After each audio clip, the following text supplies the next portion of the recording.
Inspirasi hari ini terambil di dalam 2 Korintus 4 ayatnya yang ke-17.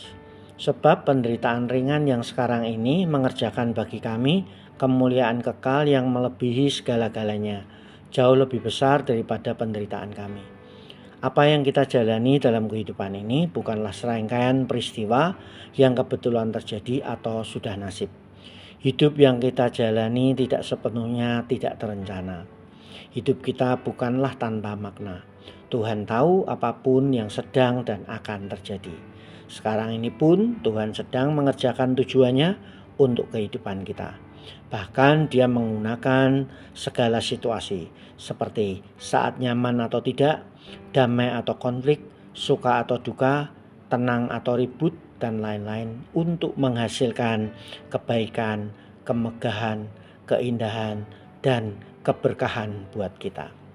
Penting untuk diingat, tidak ada satu hal pun yang datang ke dalam kehidupan anak Tuhan yang tanpa seizin Tuhan. Semuanya dalam sepengetahuan dan kendali Allah Bapa. Jangan salah paham, saya tidak mengatakan bahwa segala sesuatu yang terjadi pada hidup kita adalah kehendak Tuhan yang sempurna. Itu tidak benar. Ada banyak hal yang bukan merupakan kehendak Tuhan. Apabila kita berbuat dosa, itu bukan kehendak Tuhan. Jika seorang berbuat dosa kepada kita, itu pun bukan kehendak Tuhan. Namun Tuhan memang memiliki kehendak yang permisif atau terbuka, yaitu kehendak yang Ia izinkan terjadi dalam hidup kita. Jika kita selalu makan berlebihan, maka kita akan menanggung konsekuensinya. Jika kita merusak tubuh kita seperti merokok misalnya, maka kita akan menanggung akibatnya. Tuhan tidak mendatangkan kejahatan. Tuhan juga tidak menyebabkan penderitaan. Tetapi jika Dia mengizinkan hal itu terjadi, maka setiap peristiwa memiliki tujuan.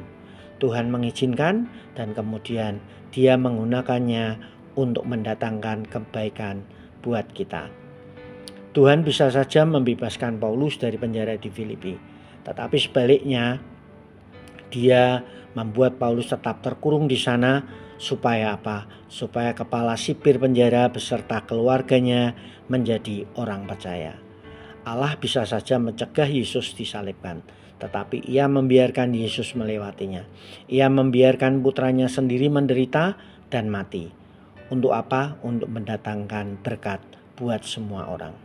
Apakah Tuhan mendatangkan kebaikan dari peristiwa ini? Ya, menurut saya. Tuhan mengizinkan penyaliban menjadi kebangkitan. Hal-hal yang paling Anda ingin lenyapkan dari hidup kita seringkali merupakan hal-hal yang Tuhan pakai untuk membentuk kita dan menjadikan kita orang percaya yang seturut dengan kehendaknya.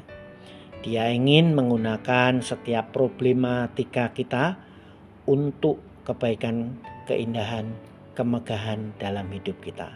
Amin. Mari kita berdoa. Tuhan, kami mengucap syukur untuk setiap hal yang terjadi dalam hidup kami.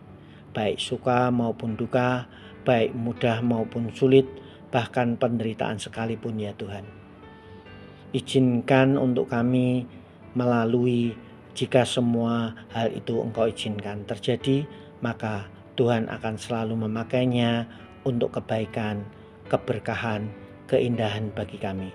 Terima kasih ya Tuhan, kami menyerahkan hidup kami ke dalam tangan-Mu. Di dalam nama Tuhan Yesus Kristus, haleluya, amin. Selamat pagi, selamat beraktivitas, Tuhan Yesus memberkati kita.